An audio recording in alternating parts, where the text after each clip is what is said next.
Hello my dear friends, welcome to Lucky Education. और अब हम शुरुआत करेंगे इस चैप्टर का नेक्स्ट हाफ या इस चैप्टर का दूसरा पार्ट। और दूसरा पार्ट है हमारा रिफ्रैक्शन। अब तक हम क्या पढ़ रहे थे? रिफ्लेक्शन के बारे में पढ़ रहे थे। और अब हम किसके बारे में पढ़ेंगे? रिफ्रैक्शन। वर्ड दोनों एक जैसे लगते हैं, हालांकि देखें तो ये हो गया रिफ्लेक्शन और ये हो गया आपका रिफ्रैक्शन। देखो, रिफ्लेक्शन तो हमने पढ़ लिया। रिफ्लेक्शन पर आधारित हमने एक चीज़ पढ़ी थी जिसका नाम था मिरर। क्या पढ़ी थी हमने? मिरर पढ़ी थी। और रिफ्लेक्शन पर आधारित एक चीज़ है जिसको हम क्या बोलते हैं? लेंस। तो जैसे हमने यहाँ पे मिरर पढ़े थे, वहाँ पे हम क्या देखेंगे? यहाँ पे देखेंगे लेंस। रिफ्लेक्शन किस में होता है? मिरर्स में। या ऐसी कोई भी सरफेस जो रिफ्लेक्टिव हो, जो रिफ्लेक्ट कर सके, उसको हम क्या बोलते हैं? उसको हम क्या बोलेंगे? Reflective surface. और वहाँ पर कौन सी घटना देखने को मिलेगी? आपको रिफ्लेक्शन वाली घटना देखने को मिलेगी। और रिफ्रैक्शन कहाँ होगा ये हम समझेंगे।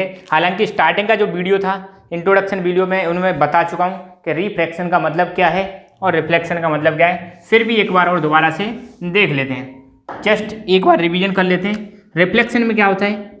कोई लाइट की रे आती है, ये मान लो कोई सरफेस है, ये वाली आपकी रिफ्लेक्टिव सरफेस है और ये कैसी है? आपकी पॉलिश सरफेस। यहाँ पे अगर कोई लाइट की रे आएगी, लाइट की रे आएगी तो टकराएगी, रिफ्लेक्ट होगी, ये ऐसे ही चली जाएगी। आने वाली रे को इंसिडेंट रे, जाने वाली रे को रिफ्लेक्टिव रे। तो लाइट की रे आती है और बाउंस बैक कर जाती है। तो bouncing back of ray of light from any reflecting surface is called reflection. क्या हो रहा है यहाँ पे? रिफ्लेक्शन हो रहा है। कोई चीज़ आई, टकरा के वापस आ गई, उसको हम क्या बोलते हैं? रिफ्लेक्शन हो रहा है। लाइट रिफ्लेक्ट कर रही है, ठीक है। और रिफ्लेक्शन पर हमने क्या पढ़ा था? इसकी एप्लीकेशन कहाँ पे देखी? मिरर्स। मिरर्स में क्या होता है? रिफ्लेक्शन होता है। और मिरर्स हमने दोनों प्रकार के पढ़ लिए, कॉनकेव मिरर और कॉन्वेक्स मिरर, दोनों पढ़ लिए। अब हल्का सा समझते हैं रिफ्रैक्शन। रिफ्रैक्शन का मतलब क्या है? अब सपोज ये कोई मीडियम है, ठीक है। यहाँ मान लो ग्लास है, ये क्या है? ये ग्लास। ग्लास का मतलब पानी पीने का नहीं, शीशा। ग्लास का मतलब क्या होता है? शीशा, ठीक है। और बाहर यहाँ पे एयर है, बाहर क्या है? एयर है, ठीक है। अच्छा, अब ये दो मीडियम हो गए। ग्लास आपको पता है सॉलिड मीडियम है। कैसा होता है? सॉलिड होता है। एयर आपको पता है गैस है। तो मीडियम, सॉलिड, लिक्विड, गैस, ये तीन ही मीडियम है। मीडियम की अगर मैं बात करूँ तो मीडियम कितने हो गए आपके?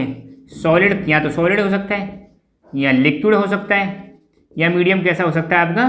गैस। तीनों प्रकार के मीडियम हो सकते हैं, ठीक है। अब अगर मान लो कोई लाइट की रे आ रही है, अब अगर मान लो कोई लाइट की रे आ रही है, आने वाली रे इनकमिंग, इंसिडेंट रे हो गई। यहाँ पर ये वाला पॉइंट ऐसा है, ये वाला जो पॉइंट है यहाँ पे क्या हो रहा है? मीडियम चेंज हो रहा है। ऊपर आपको देखने को मिल रहा है एयर है, ऊपर आपको देखने को मिल रहा है एयर है। और यहाँ पे क्या है? आपकी सॉलिड चीज़ है, ग्लास है, ठीक है। तो दो मीडियम हो गए, ये मीडियम 1 और ये मीडियम 2। और दोनों के मीडियम कैसे हैं? दोनों के दोनों अलग हैं। अच्छा, ग्लास हमारा कैसा होता है? आपको पता है ये ट्रांसपेरेंट होता है। कैसा होता है? ट्रांसपेरेंट। एक चीज़ और ध्यान रखना आप, ये जो रिफ्रैक्शन की घटना होती है, किसकी घटना? रिफ्रैक्शन की घटना, ये ट्रांसपेरेंट मीडियम में होती है। किस में होती है? ट्रांसपेरेंट। जबकि रिफ्लेक्शन किस में होता है? ट्रांसपेरेंट मीडियम में कभी रिफ्लेक्शन नहीं होता है उतना, ठीक है। थोड़ा बहुत हो जाए तो ठीक है, पर मोस्टली ट्रांसपेरेंट मीडियम में क्या होगा? रिफ्रैक्शन। तो लाइट की रे आई, मीडियम चेंज हुआ, जानी ऐसे चाहिए थी, जानी ऐसी चाहिए थी, मगर क्या हुआ? ये बैंड हो गई। क्या हो गई? बैंड हो गई, झुक गई। क्यों झुकी? तो ये जो लाइट की रे का बैंड होना, क्या होना? बैंड होना क्या कहलाता है? रिफ्लेक्शन कहलाता है। अब यहाँ पे ध्यान देना, डेफिनेशन में पढ़ के सुना रहा हूं, देखो क्या है। Bending of ray of light when it passes from one medium to another medium is called refraction of light. Light की रेखा बेंड होना, लाइट की रेखा झुक जाना, लाइट की रेखा अपने पाथ से भटक जाना, कब? मगर कब? जब मीडियम चेंज होता है, तो उसको हम क्या बोलते हैं? Refraction of light. यहाँ पे ऐसा नहीं लाइट की रे आई, टकरा के वापस चली गई, नहीं। यहाँ पे ध्यान रखना कि रिफ्रैक्शन में, यहाँ पे लिख देता हूं मैं, रिफ्रैक्शन में आपकी जो सरफेस है या मीडियम है, सरफेस या मीडियम, वो कैसा होता है? ट्रांसपेरेंट होता है। कैसा होता है? जनरली ट्रांसपेरेंट होता है, ठीक है। दूसरी चीज, रिफ्रैक्शन कब होता है? जब मीडियम क्या होगा? चेंज होगा। मीडियम चेंज होगा तभी क्या होता है? रिफ्रैक्शन की घटना आपको देखने को मिलेगी। तो बहुत इंपॉर्टेंट है रिफ्रैक्शन में, दो चीज याद रखना। नंबर 1, मीडियम कैसा होना चाहिए? ट्रांसपेरेंट होना चाहिए। नंबर 2, सरफेस जो आपकी मीडियम चेंज होना चाहिए। तो यहाँ पे क्या हो रहा है? एयर में लाइट की रे आ रही है, जानी ऐसे चाहिए थी, मगर यहाँ पे सॉलिड में क्या हुआ? लाइट की रे झुक जाती है। अब देखो यहाँ पे मीडियम चेंज हुआ एक तो। अब यहाँ पे फिर मीडियम चेंज होगा, क्यों? क्योंकि ये क्या है, ग्लास है, सॉलिड है। फिर नीचे क्या आ जाएगी, एयर। अब ये ऐसे जानी चाहिए मगर ऐसे हो गई, लाइट की रे दूर चले गई। हालांकि इधर इधर झुक रही है, ये चीज़ मैं बाद में बताऊंगा फिलहाल कि ये कब ऐसे जाएगी और कब ऐसे जाएगी, उस पर ध्यान मत दो। फिलहाल तो आप इतना ध्यान दो, लाइट की रे आई, मीडियम चेंज हुआ, इधर झुक गई, सॉलिड में आती। फिर सॉलिड से जब एयर में गई तो ये थोड़े इधर चले गई। अब आपको पता है ये वाली चीज़ क्या हो जाएगी यहाँ पे, मतलब इसको मैं बाद में बताऊंगा। एक नॉर्मल वाली चीज़ जब लॉ पढ़ाऊंगा मैं तब बताऊंगा, लॉ ऑफ रिफ्रैक्शन। फिलहाल तो इतना ध्यान दो कि यहाँ पर रिफ्रैक्शन हो रहा है और यहाँ पर भी रिफ्रैक्शन हो रहा है। ये वाली जो रे है इसको हम क्या बोलते हैं, रिफ्रैक्टेड रे। रिफ्रैक्ट हो गई, यहाँ से बाहर जो निकल रही रे इसको हम बोलते हैं इमर्जिंग रे। कौन सी रे, इमर्जिंग रे।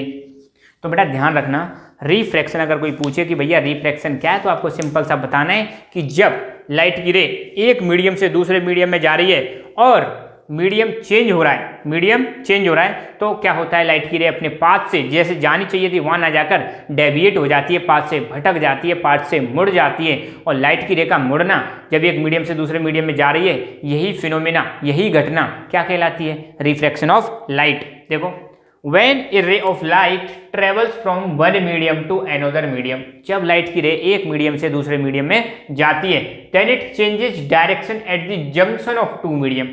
ये डायरेक्शन कहाँ पे चेंज कर रही है, जहाँ पे जंक्शन है, दो मीडियम मिल रहे हैं। तो पहला मीडियम नीचे सॉलिड, ऊपर ये है, तो ये जंक्शन हो गया।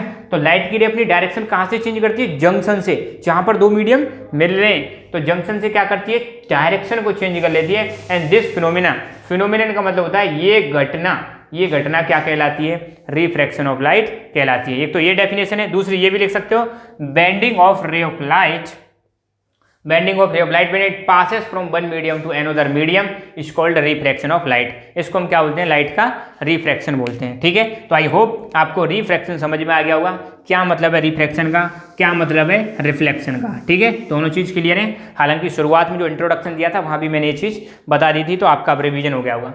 अब लाइट की स्पीड की बात करें, लाइट की स्पीड ध्यान देना, लाइट की स्पीड शुरुआत में ही बताई थी, वैक्यूम में होती है 3 × 10⁸ मीटर पर सेकेंड इन वैक्यूम। वैक्यूम का मतलब होता है जहाँ पे कोई हवा ना हो, नो एयर। अगर हवा नहीं है किसी जगह पे तो उस कंडीशन को हम क्या बोलते हैं, वैक्यूम। तो वैक्यूम में लाइट की रे का जो स्पीड होती है वो होती है 3 × 10⁸ मीटर पर सेकेंड।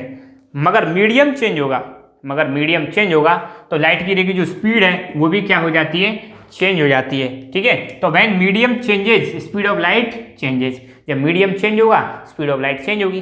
देखा था हमने अभी। ठीक है, सीधी जानी चाहिए थी मगर इधर झुक गई, क्यों, क्योंकि स्पीड कम हो गई इसकी। Speed reduce in optically denser medium. अब देखो, मीडियम जो होते हैं वो दो प्रकार के होते हैं। मीडियम यहाँ पर अगर देखो, मीडियम कितने प्रकार के हैं, दो प्रकार के। एक है ऑप्टिकली डेंसर और दूसरा ऑप्टिकली रेयर। ऑप्टिकली डेंसर का मतलब है भारी, ऐसे समझ लो, डेंसर का मतलब भारी और रेयर का मतलब हल्का। जब लाइट की रे भारी मीडियम में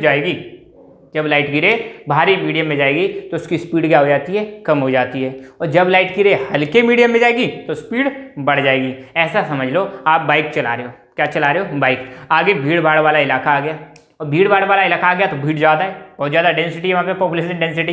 तो वहाँ पे आपकी बाइक की स्पीड क्या हो जाएगी, कम हो जाएगी। मगर उसके बाद निकलते 1 किलोमीटर बाद रोड एकदम ओपन हो गया, कोई नहीं भीड़, तो आपकी बाइक की स्पीड बढ़ जाएगी। तो सेम केस यहाँ पे ऑप्टिकली मतलब देखो, ऑप्टिकल जो बड़े लाइट के रूप में ग्लास और जो लाइट होती है उसके रेफरेंस में हम यूज करते हैं। ऑप्टिकली रेयर, ऑप्टिकली मतलब लाइट के लिए, ये ऑप्टिकली रेयर मतलब ऑप्टिकली डेंसर और ऑप्टिकली रेयर। ठीक है, तो ऑप्टिकली डेंसर का मतलब है भारी। ऑप्टिकली डेंसर मतलब यहाँ पे लाइट की स्पीड क्या हो जाती है, कम हो जाती है। उस मीडियम को हम क्या बोलते हैं, ऑप्टिकली डेंसर मीडियम। जहाँ पे लाइट की स्पीड बढ़ जाए उस मीडियम को क्या बोलते हैं, ऑप्टिकली रेयरर मीडियम। तो रेयरर मतलब जहाँ पे लाइट की स्पीड बढ़ जाए, डेंसर मतलब जहाँ पे लाइट की स्पीड कम हो जाए। तो ध्यान रखना, स्पीड इंक्रीजेज इन optically rarer medium. Optically rarer medium में स्पीड बढ़ जाती है, ऑप्टिकली डेंसर मीडियम में स्पीड घट जाती है। ये हमने पढ़ लिया, स्पीड रिड्यूसेज इन ऑप्टिकली डेंसर मीडियम। और पानी और हवा को तुलना करें, पानी की और हवा की तुलना करें तो पानी ज़्यादा डेंसर है, पानी ज़्यादा डेंसर है किसकी तुलना में, एयर की तुलना में। तो सोचो, अगर एयर से लाइट की रे आ रही है तो पानी में वो स्पीड उसकी क्या हो जाएगी, कम हो जाएगी। क्यों? क्योंकि पानी में लाइट, पानी कैसा है, ऑप्टिकली डेंसर है, किसकी तुलना में, एयर की तुलना में। मगर पानी से फिर एयर में लाइट की रह जाएगी तो स्पीड बढ़ जाएगी। क्यों? एयर कैसी, ऑप्टिकली रेयरर मीडियम है। तो बस आज मुझे सिर्फ ये इंट्रोडक्शन ही देना था कि रिफ्रैक्शन क्या है। तो मतलब सिंपल सा 2 पॉइंट याद रखना कि रिफ्रैक्शन वाली जो घटना होती है वो ट्रांसपेरेंट मीडियम में देखने को मिलती है, और इस पर आधारित जो एप्लीकेशन है या इसका यूज कहाँ पर होता है, लेंस में यूज होता है। हम पढ़ेंगे कॉन्वेक्स लेंस, कॉनकेव लेंस, उनकी डिटेल में पढ़ेंगे, उनके रे डायग्राम बनाएंगे। यहाँ पर भी लेंस फॉर्मूला आएगा, जैसे उसमें हमने मिरर फॉर्मूला करा था, यहाँ पर लेंस फॉर्मूला आएगा। फिर एक लास्ट में टॉपिक आएगा आई, उसमें भी क्या होता है, आई में भी लेंस होता है। ठीक है, तो बस इसको नोट डाउन करो, लिखो, और बाकी मिलते हैं फिर नेक्स्ट लेक्चर में। Thank you.